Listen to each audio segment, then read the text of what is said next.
We found out that there was a lot of kids in our county being sent out, because there wasn't enough foster families in our county. We saw a need, and with that need, we didn't want kids being pulled out of not only their house, but their home, like their home as in like their town, their school, their church possibly, So that's truly why we got involved.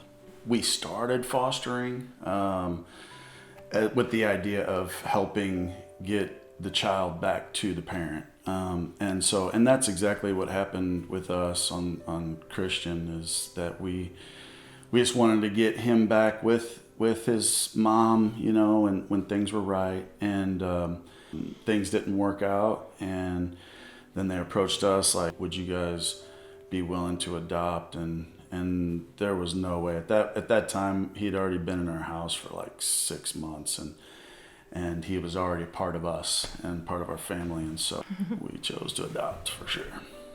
There's definitely some struggles involved. I don't want to lead you to believe that there's no struggles, because there's definitely some trials and struggles that go on.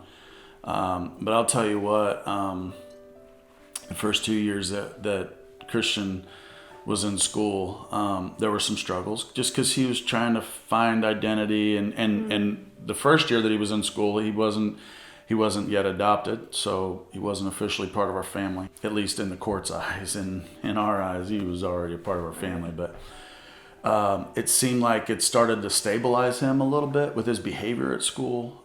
Whenever he knew, like when the judge said, yeah, he is definitely a Meyer now. Right. There was definitely, we started seeing a change with Christian and his behavior, and now, and this year, he's a totally different kid, as far as just stable and secure. That's where it starts building, that kid knowing, wow, okay, this person's for me. They believe in me. They love me. It's pretty cool. Probably one of the things with him and I is that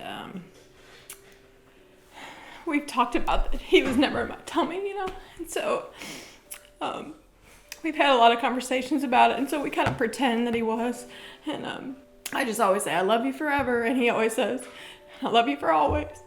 Like a child is looking, they're desiring for a mom or a dad to be giving them guidance and direction in their life, and somebody that they know that they can go to, they can talk to, and somebody that's going to love them unconditionally. It really is life-changing. It's been for our whole family. It's really caused us all not to be selfish, and just really think of others more highly than ourselves, and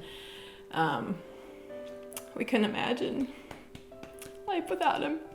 So I definitely would encourage people just to open their hearts, because it's worth it.